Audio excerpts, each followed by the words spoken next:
Electrocast. Ahoy there. Nick Cage. And don't pretend like you don't know who I am. What do you say we cut the chit-chat? A-hole! All right, I'm a little tired, a little wired, and I think I deserve a little appreciation. Shame on you! I lost just a little bit of control there, but now everything's cool. Or Whatever Movies with Wesley and Iris. What up and welcome to Or Whatever Movies. I'm your co-host, Iris, and I'm here with my older brother. John Wesley Hardin. What? There are no historical Wesleys. Like, what? Wesley Snipes. It's a British name. There should be some historicity to it. I guess. We're talking today a movie from 2004. I almost said 2004. I guess that would be technically correct. Yeah, when did we change to 20, though? I was still there for like 2014 or whatever, but then eventually it just changed. 2014? Yeah. You would say 2014? Yeah, I maintained that for the longest time. I'm a stickler about these kinds of things because I still refuse to say O for zero. Yeah, why would you do that? Because that's weird. I say Zed. No, you don't. No, I don't. Wesley I'm Scott American. says Zed. Right? Because this is a distinctly American movie we're talking today. We should probably get to that. What is it? National Treasure. Okay, not what I expected. Really? At all. Wait. Nope. Wait. This is not the first time you've seen National Treasure. Yep. Wow. Where were you? You were alive in 2003. This is Disney's answer to the Da Vinci Code, which had only been published a year and a half earlier. So likely this was in development, but very similar thematically. So all of the historical treasure hunting was all in the zeitgeist? Yeah, it was the rage. After 2003, are you kidding? And this having the fortuitous timing of a year and a half later, that's a big deal. And it beat the Da Vinci Code by almost 2 years, the movie version, which was kind of dour. And despite starring Tom Hanks and the chick from Amelie being this was the fun one. This was the action adventure-y one. But also hair. Who's got worse hair? Ben Gates? I mean, or that's is it Nicolas Cage hair? Tom Hanks? Really? But Tom Hanks has this is the first time, because Robert Langdon has longer hair, that was the first time anybody had seen Tom Hanks with long hair. It doesn't work very well. It looks weird. Looks really weird. Anyway. It was, and I'm all about a bold choice and you do you, but there was considerable backlash on the hair even prior to the Da Vinci Code release. But we're not talking about the Da Vinci Code. We're talking about National Treasure. I had not seen this movie, and it's probably important to note that National Treasure, or another Nicolas Cage movie, is going to kick off our Nicolas Cage month. Kelly Ray, who suggested Nicolas Cage month, exclaimed at the beginning of the movie, upon seeing his name in the credits, "Nicolas Cage is a national treasure." Wow. I mean, that was more Owen Wilson. Wow. Wow. Or Justin Bartha. Kelly Ray took one look at Justin Bartha, with whom she's not overly familiar, and said, "Look, there's a Hobbit." No. Yep. Didn't he play a Hobbit? Is she just mixing him up with Elijah Wood? Probably, but this is your boy Justin Bartha of Hangover fame's first major movie. Wow. Yeah, as Riley Poole, he's the smart alecky sidekick and, very Justin Bartha. I can see Doug coming out. I can see the beginnings and origins of Doug all over Justin Bartha's Riley Poole. But I have to say, since we're going to kick off Nick Cage month, Nick Cage, a quixotic choice for the lead in National Treasure, and kind of one of those Ethan Hawke type actors where you're like, Nick Cage is a celebrity. Okay. Yeah. What's the word that I always forget? You're there because your family's there. Nepotism. Yeah, see, I don't know why. That word just never existed in the right place for me. I could never recall it. But obviously, this is, 9 years after his Oscar win for Leaving Las Vegas, and he had a string of hit movies, and Nicolas Cage was the man at the time. He had cut his teeth on more serious, I guess. You can't call Raising Arizona serious by any measure, but this was when it was all happening, and he's in a Jerry Bruckheimer huge budget Disney Touchstone production. It's not coincidence that you used a number of dental analogies, right? Because Nicolas Cage is kind of all teeth, right? It's more sideburns than kind of schnoz. He's got, I think those are his three. Well, and despite the baby blues, main characteristics. He feels a little toothy in this role. That's fine. And I'm just saying maybe the veneers are a little overdone for a Ben Gates type, head down in the history books kind of character. All right. Well, so you always get all shy and skittish when I start talking about characters or actors' physical features, but I'm go on the record and say Nick Cage is a little toothy in this. I'm just saying. Okay. Well, you know who wasn't toothy? Who's the opposite? Who I don't think we ever saw his teeth was the tight-lipped Sean Bean. He thinks the little plucky kid who's like doing the coding in the library or whatever, he like gives him a fatherly smile. He's got some charm. I feel like Sean Bean is the definite, like if you look up swarthy in the dictionary, wouldn't it be Sean Bean? I'm not sure what that word means. It's very nautical. I think it means like tan and leathered and... Kinda, right? And yet still blonde, like sun bleached blonde or something? Oh, that's the thing. He wasn't toothy, but he was blonde. And Justin Bartha was awfully slovenly. Yeah, well, that's the thing. That windowless cubicle we found you in, he's the Mark Zuckerberg hoodie wearing, like, tech genius guy. Mm-hmm. Not socially capable, right? Where he, doesn't have the filter and he's like, she's pretty. Yeah, a very cute man. I do feel like this is... I was going to go with an American Bond movie. It's got car chasing and the tomb raiding and the espionage and the rooftop running and the double agenting. And Sean Bean was a Bond villain in GoldenEye. And then this is the year after, also a Jerry Bruckheimer production, Pirates of the Caribbean. And this is kind of an American landlubber pirate movie of sorts, right? He's kind of swashbuckling and not your typical hero. Yeah, you could have very well put the caverns or the cave like in a ocean setting. Right, if they're just drippier and more Goonies. Yeah, exactly.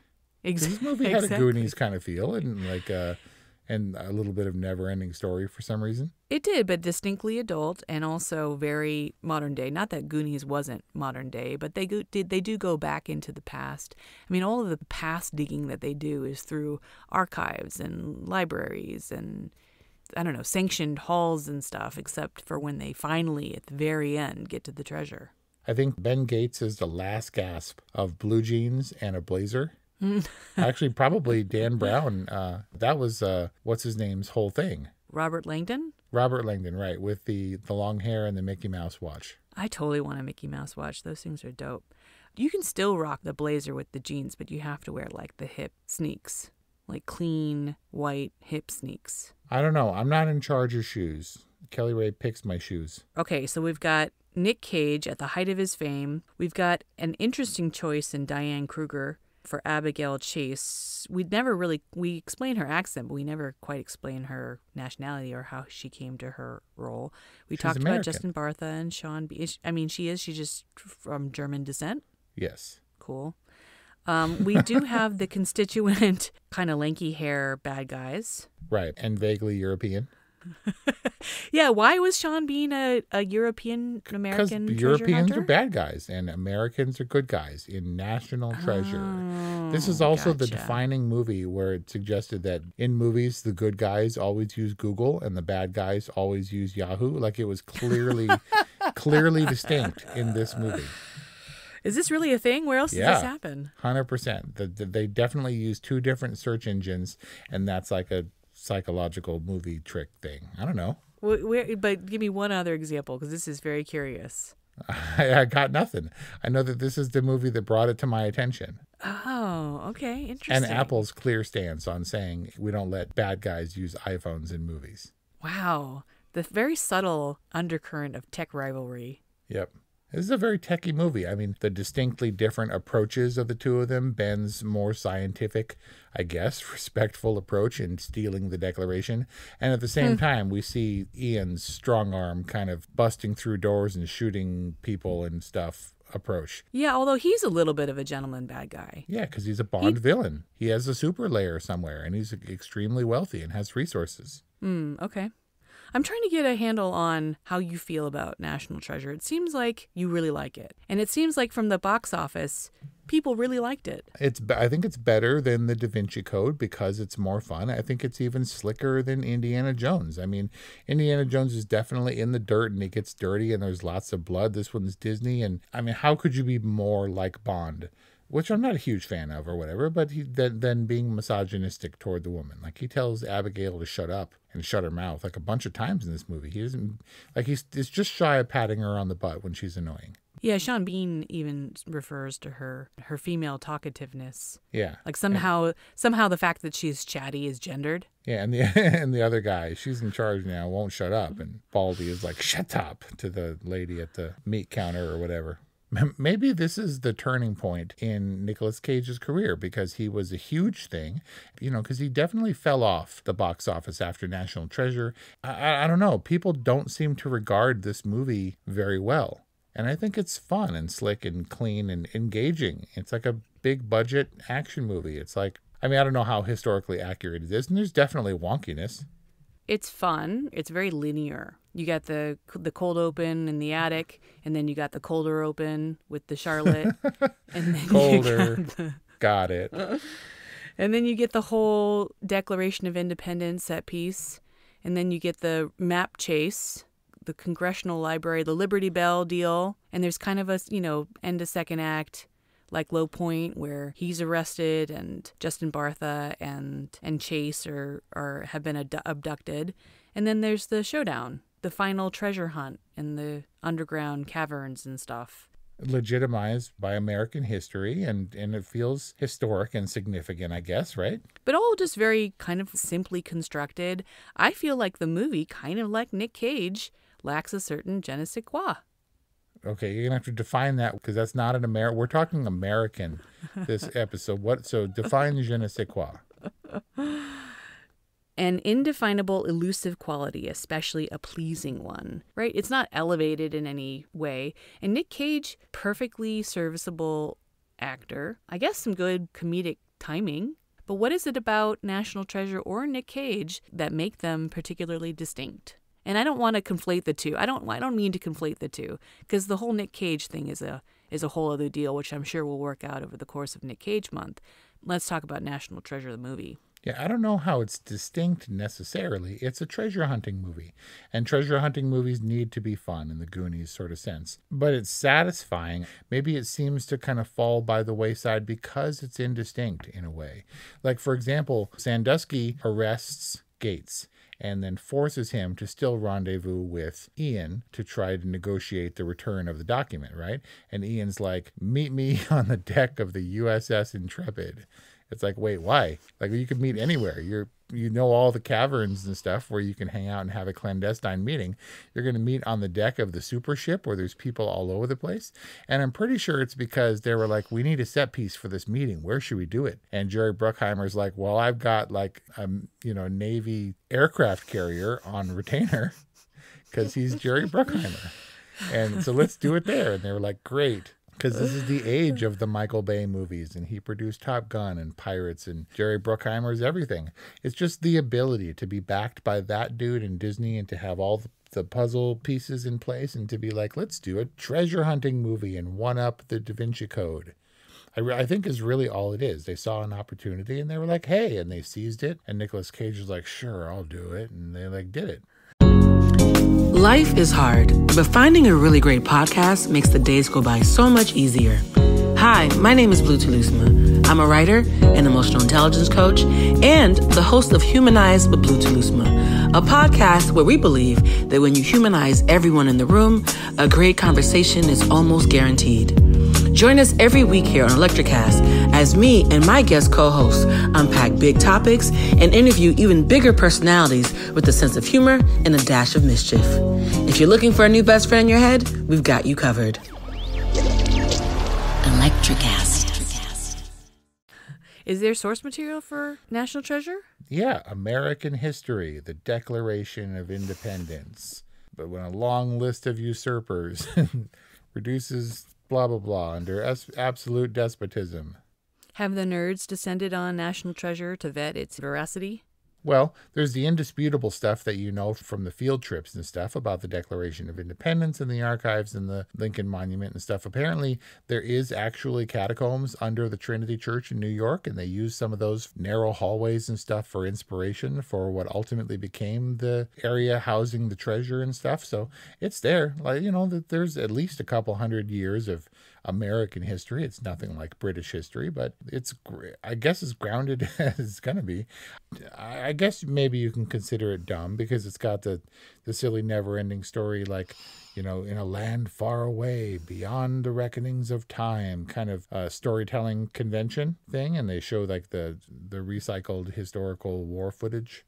It's clever and fun enough so that I think you're engaged, and the bad guys are kind of also arguably good guys. It's just what separates them is we're establishing that they're bad guys. The FBI kind of functioned as a bad guy because they were against, well, I mean, just in the sense that they didn't understand, you know, the gravity of what it was that Gates and his team were trying to achieve, right? Or they didn't. They're flexible. Well, I mean, but they arrested him. Yeah, somebody's got to go to prison, Ben. Right, and Ben had a, you know, very elegant solve for that. But in the meantime, Ben is just hell-bent on the treasure, and everyone else who gets in his way is kind of a bad guy. Look, he's trying to save his family's reputation. What's more American than rep? The tarnished name of the Crazy Gates treasure hunters, treasure protectors. Yeah, they're intense. John Voight coming up with the old Boston church, one if by land, two if by sea lantern thing to throw Ian off the track. Yeah. That was genius. Just like coming up with another step and another clue to the riddle on the fly. Right. Well, all of his treasure hunting stuff was coming back, and he was getting his savvy back on. I'm saying it's clever enough that it suffices. Whatever that was, that wooden structure with pulleys and levers and elevators and stuff, that was pretty cool. The Chester Copperpot, Rube Goldberg's setup? Yeah, I guess it was kind of Rube Goldberg-y, or it was just interconnected and stuff. Was that a bottomless pit? I have to assume so. And there's unseen. You can do a bottomless pit just like you can do unseen mechanics behind a stone door. Like, how does it automatically move out of the way? Press a little button, the little Freemason symbol. It's like chunk, and the stone door moves out of the way. Yeah, there's got to be like counterweights or something, like roll in something. That's how Jesus got out. That he with counterweights? Yeah, probably. No, you're saying that you're trying to explain with physics how a miracle happened. I don't think that makes sense. I don't think that works. I don't know, man. There's a lot there that made it fun, and I don't even know the legitimacy. Like here at the wall and beneath Parkington Lane, I don't know if any of that tracks, if any of that's true. I don't know if there was actually a wall on Wall Street. I sure hope so, because I'm using that little tidbit. Right? That's cool and all that stuff. And you can wander around like you do around Europe. And I'm like, they filmed this movie here. And this has significance in conjunction with real, actual history.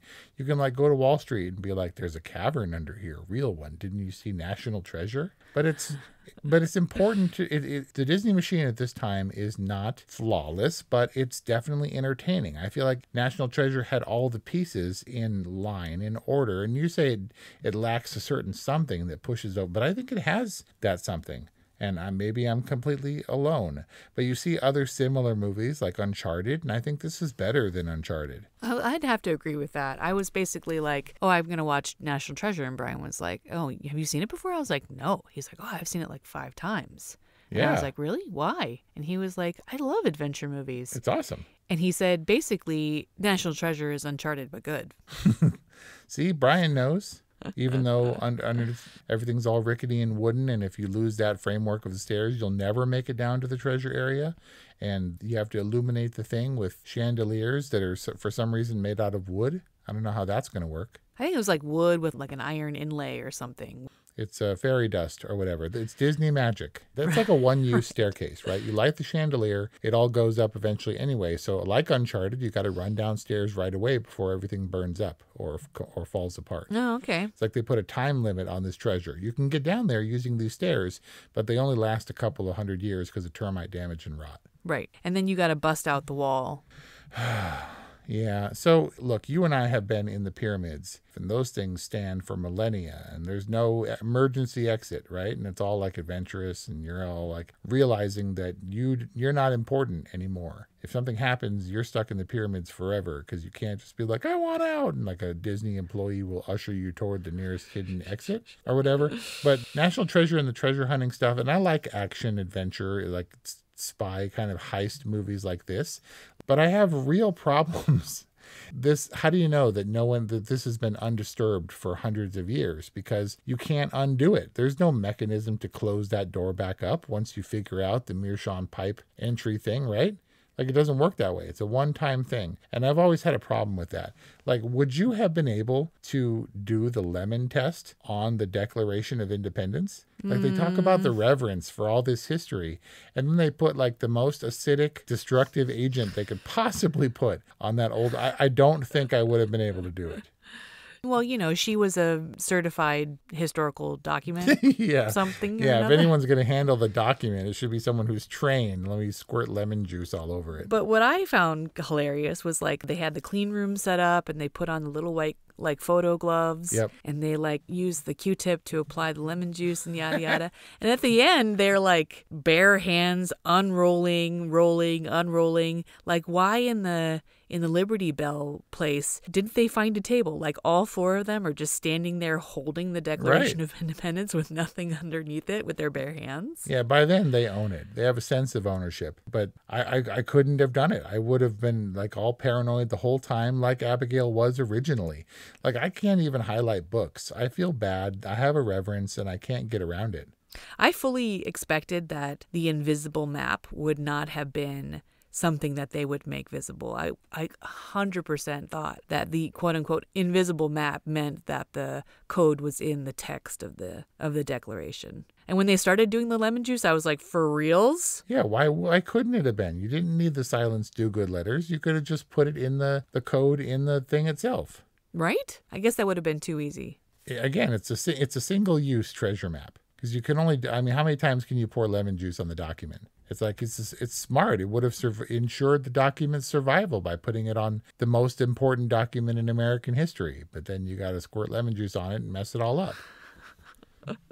What was it the Declaration where you use the anaglyph glasses and then it like reveals the special 3D message? Was that on the, so it was all there. It's like all shimmery and stuff. Yeah, it was like all shimmery and like 3D and popping out and stuff. So are they saying that Benjamin Franklin developed 3D? Stereoscopic imaging? Yeah, obviously. Benjamin Franklin, that's what he's known for, is 3D, and Abraham Lincoln invented the penny, and like all those dudes, what do you call it when they're multidisciplined? Not jack of all trades, but multi-hyphenate? Yeah. Polymath? Polyglots or whatever. Okay.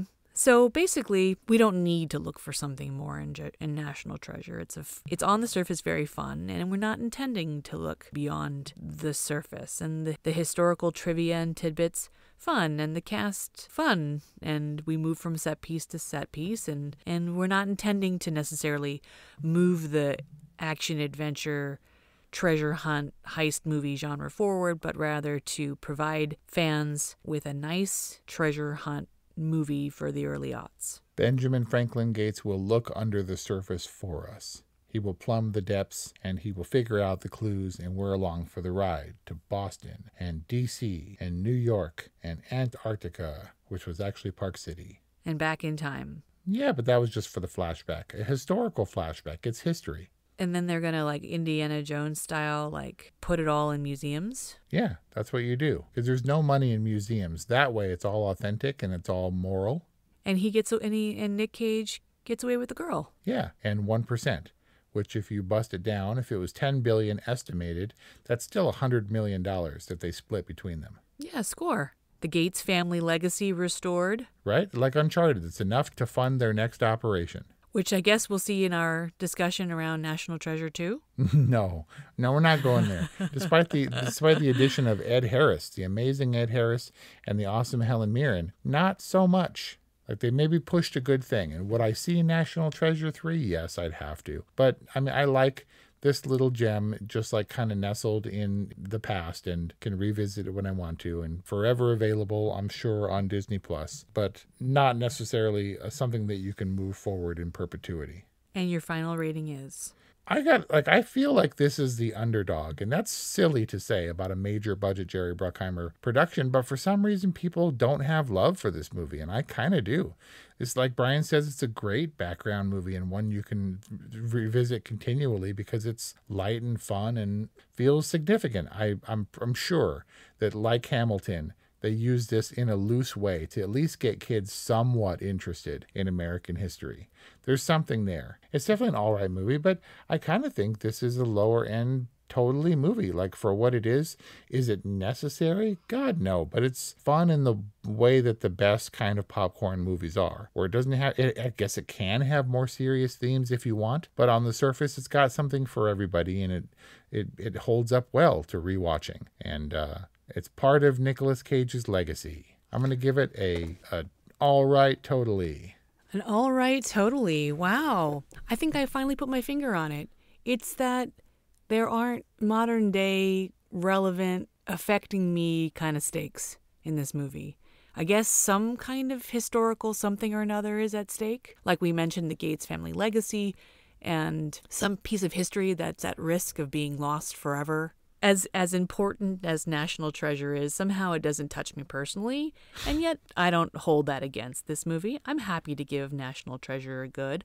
I'm a little bit surprised by your all right totally, but I'm happy to include National Treasure in our series for Nick Cage Month. America. So check out other Nick Cage movies at orwhatevermovies.com and look forward to forthcoming Nick Cage movies in Nick Cage Month, thanks to the request of Kelly Ray. So if you enjoyed this review or others at orwhatevermovies.com, please subscribe to our podcast. Please give us a 5-star rating and follow us on social media at orwhatevermovies, 818-835-0473. Email us at orwhatevermovies@gmail.com.